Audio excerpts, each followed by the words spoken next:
The Lord be with you. And with your spirit. A reading from the Holy Gospel according to Matthew. Glory to you, O Lord.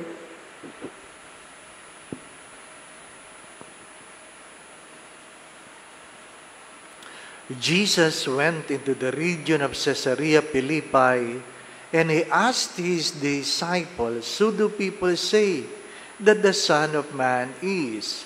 They replied, "Some say John the Baptist, others Elijah, still others Jeremiah or one of the prophets." He said to them, "But who do you say that I am?"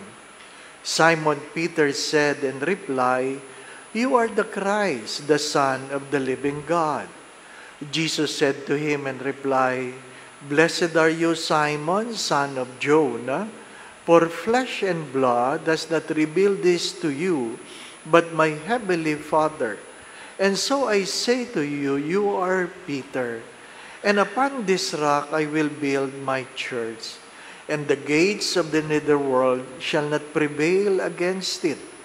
I will give you the keys of the kingdom of heaven. Whatever you bind on earth shall be bound in heaven, and whatever you loose on earth shall be loosed in heaven."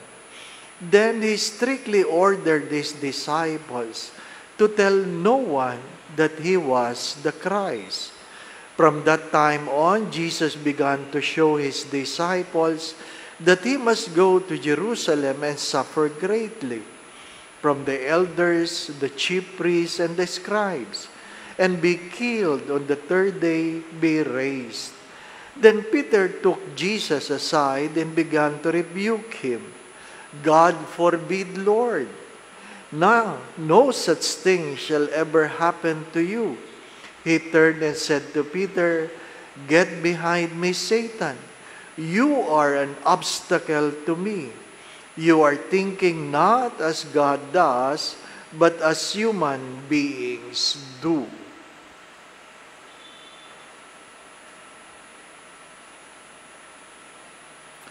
My dear friends, the Gospel of the Lord.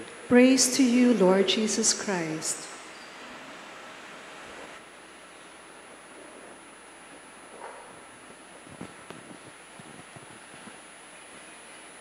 Our common frustration begin with the wrong expectation. Our common frustration begin with the wrong expectation. What do you expect when you are in the desert? What can you expect? Last Monday, they were angry because there were no meat. There were no meat. Now, they were angry because there are no pomegranate, no fruits, no water. What do you expect? It's good to ask ourselves, did the people fail us? Did the community fail us? Did the church fail us? Or we have so much expectation that are not realistic. Maraming frustrated sa pag-aasawa kasi ang expectation nila sa buhay mag-asawa palaging sweet. Hindi naman palagi sweet. Hindi palagi masaya. Di po ba? Kaya yung nagtatanong, "Father, gusto kong magpari. Mahirap ba?" Sabi, "Oo. Huwag mo na pagandahin pa." Hindi po ba? No? Mahirap. Di ba? Masaya ba, Father? Depende sa iyo. Hindi po ba? Ha? Tanggapin mo. Ano sabi nila? You expect the worst, you hope for the best. You expect the worst, you hope for the best. A wrong expectation.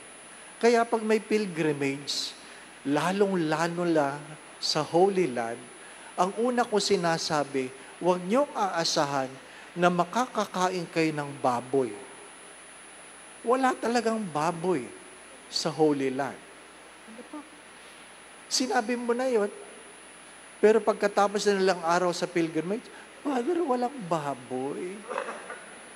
Wala talagang baboy. Bawal ang baboy doon. Ako po ninyo. Father, ang pangit ng pilgrimage na ito, walang baboy. Ano pa? Mga minamahal na mga kapatid, dahil lang sa baboy, nasira ang pilgrimage mo. Di po ba? Ano? Feeling mo, ikamamatay nila, hindi kumakain ng baboy. Di po ba? Ano? Ano expectations? Even Peter was rebuked by Jesus because of the wrong expectation. Of what?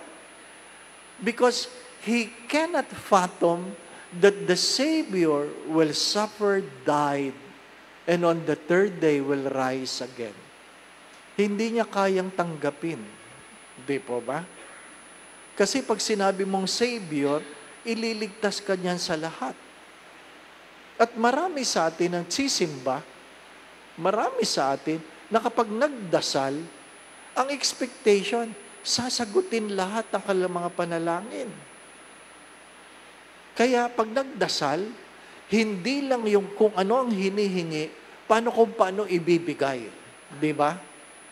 Marami sa atin pag nagdadasal, hindi lang yung paano, ano yung hinihingi, kung paano ibibigay ng Diyos. Yan ang problema. Hindi ganun ang Diyos. Hindi ganun ang Diyos. Naikwento ko na ito, kung saan ang isang matagal na naglilingkod, benefactor ng simbahan, merong isang anak na paglabas ng kanyang bahay, yung motor na dala, nabangga. Patay agad. Patay agad. At nung dinalaw ko sa Lamay, magmimisa ako, sabi niya, no mass, Father, no mass. No mass. Sabi ko, okay, no mass. Nagbo-volunteer ka magmisa. No mass, Father. And she began to curse God, and she began to narrate what she has contributed to the church. At ang tanong niya, bakit hinayaan ng Diyos mangyari ito? Naglilingkod ako, matagal na ako nagsiserve, malaki na ang nabigay ko sa simbahan. Bakit hinayaan ng Diyos na mangyari ito? Hindi na ako nakapagtalo. Mahirap makipag-usap sa taong hindi naman makikinig, di po ba? Ano? Ang sabi ko lang, patawarin nyo na lang ang Diyos. At least, inihingi ko pa ng tawad ang Diyos, di po ba? Patawarin nyo na lang ang Diyos. That was the last time I saw her. Hindi na siya nagsimba. Hindi siya nagpakita sa simbahan. Magandang pagtunan ng pansin yun. Di ba? Ano sabi po ni Santa Teresa ng Avila? You want to go to heaven? You must be willing to die. The only way to go to heaven is to die. Why do people die? Because it's part of life. Why do people die early? I do not know. Because I cannot even answer the question, why do people die at old age? Di po ba? Sino ba makapagsasabing mahaba pang buhay mo? Ang alam ko lang, pag nagsabi sa akin, Father, pag nakalimutan na yata ako ni Lord, baka naman pwede mo ipagdasal, nakunin na ako. Magaling ako doon. Nakakadalwa na ako noon. Kaya kung gusto nyo, sabihin nyo lang sa akin. Parang dinidinig ni Lord yun, yung sana kunin ka na. Di ba ba? No? Di ba? Why? What are your expectation being what? A follower of God. Magandang pagtunan ng pansin yun. Magandang pagtunan ng pansin yun. You failed to appreciate your marriage because of a wrong expectation. You failed to appreciate your job because of a wrong expectation. You failed to appreciate what you have because of a wrong expectation. Anong mahalaga? That we correct our attitude. Because unless we change our attitude, things will never change. Kahit ano simba ninyo, uuwi kayo sa dating pamilya, kahit ano simba nyo, uuwi kayo sa dating trabaho, kahit ano simba ninyo, uuwi kayo sa dati nyong kasama. People will never change. But we can always change our attitude towards them. Take note, people will never change, but we can always change our attitude towards them. Wrong expectation will always lead to frustration. As the saying goes, you can never control the wind where it blows, but you can always adjust your sail. Amen. I always say this. From Scott Peck on his book, The Road Less Traveled, it starts with the word, life is difficult. Life is difficult.